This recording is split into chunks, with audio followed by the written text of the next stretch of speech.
दोस्तों, यूएसए ने अभी ईरान के ऊपर सेकेंडरी सैंक्शन लगा दिए हैं। सेकेंडरी सैंक्शन क्या होता है उसको समझते हैं। सबसे पहले तो हमें समझना पड़ेगा कि यहाँ पे प्राइमरी सैंक्शन क्या होता है। प्राइमरी सैंक्शन मतलब यूएस की ईरान से दुश्मनी थी, तो ईरान के साथ में उसने ट्रेड करना बंद कर दिया। जितने भी ट्रांजैक्शन वो करता था, जितने भी उसके इंस्टीट्यूशन थे ईरान के, यूएसए ने उन सब के साथ ट्रांजैक्शन करना बंद कर दिया। इसको कहते हैं हम लोग प्राइमरी सैंक्शन। जैसे फॉर एग्जांपल आपका कोई बैंक का ट्रांजैक्शन अगर आप कर रहे हो यूएसए और ईरान के बीच में, तो यूएसए ने बोला कि नहीं, हम बैंक का ट्रांजैक्शन यूएसए और ईरान के बीच में नहीं होने देंगे। दूसरी चीज़, अगर आप किसी चीज़ का इंपोर्ट या एक्सपोर्ट कर रहे थे तो यूएस और ईरान के बीच में इंपोर्ट या एक्सपोर्ट रुक गया था। ये होता है प्राइमरी सैंक्शन। लेकिन अभी रिसेंट में यूएस से एक बड़ी खबर आ रही है ये कि यूएस ने सेकेंडरी सैंक्शन लगाए हैं यहाँ पर ईरान के ऊपर। अब सेकेंडरी सैंक्शन क्या होता है इसको समझते हैं।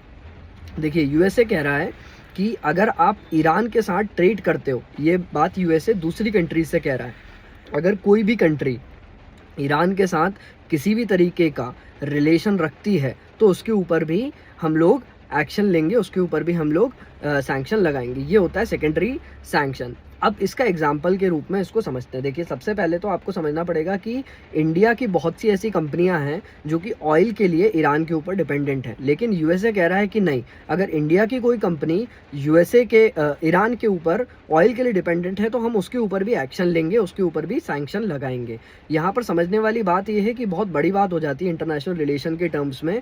अगर सैंक्शन एक पर्टिकुलर लेवल पर दो कंट्रीज़ के बीच में अगर दुश्मनी है तो उन दोनों के बीच में लगे तो दैट्स ओके। बट दूसरी कंट्री जो उस कंट्री से इन्वॉल्व है, मतलब दूसरी कंट्री जो ईरान के साथ में इन्वॉल्व है, अगर उसके ऊपर भी एक्शन लेने लग जाए यूएसए, तो ये एक इंटरनेशनल रिलेशन में सोवरेनिटी का बहुत बड़ा उल्लंघन है। सोवरेनिटी, और यही बात यहाँ पर सोवरेनिटी की ही बात ईरान बार बार उठा रहा है कि आज़ादी कहाँ है हमारी। हमारी एक सॉवरेनिटी होती है कि ये जो इन्वॉल्वमेंट है हम सॉवरेन तरीके से कर पाएँ, लेकिन यहाँ पर उनकी आज़ादी का उल्लंघन हो रहा है। तो यहाँ पर दो चीज़ें हमें समझने वाली हैं। यूपीएससी के टर्म्स में ये किस तरीके से इंपॉर्टेंट है, आइए हम लोग इसको समझते हैं। यूएस ईरान के रिलेशन के ऊपर आने वाले साल में किसी भी तरीके से आपको क्वेश्चन दिख सकता है, और सेकेंडरी सैंक्शन के ऊपर भी क्वेश्चन आपको पूछा जा सकता है। सेकेंडरी सैंक्शन क्या होता है, किस तरीके से लगाया जाता है।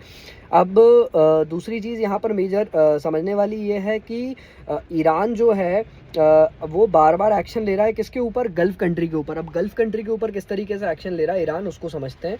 अब गल्फ़ कंट्री जो हैं वो यूएसए के ऊपर डिपेंडेंट है बहुत सी चीज़ों के लिए। डॉलर्स में वो लोग ट्रेड करते हैं, जैसे मेनली यूएई यहाँ पर इंपॉर्टेंस रखती है। तो यूएई के ऊपर बार बार ईरान फोर्स बना रहा है, मतलब प्रेशर बना रहा है कि इस तरीके के सैंक्शन को मत मानिए। लेकिन USA at the same point of time बार बार ये कह रहा है कि हम लोग अगर किसी भी तरीके का ट्रांजैक्शन ईरान के साथ करते हैं तो उसके ऊपर हम लोग उसके ऊपर यूएसए एक्शन लेगा।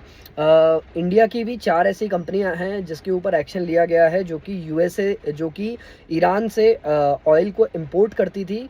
आप मुझे कमेंट में बताइए कि वो कौन सी 4 कंपनियां हैं जिसके ऊपर अभी रिसेंटली यूएसए ने एक्शन लिया है। मिलते हैं अगले वीडियो में। Thank you so much.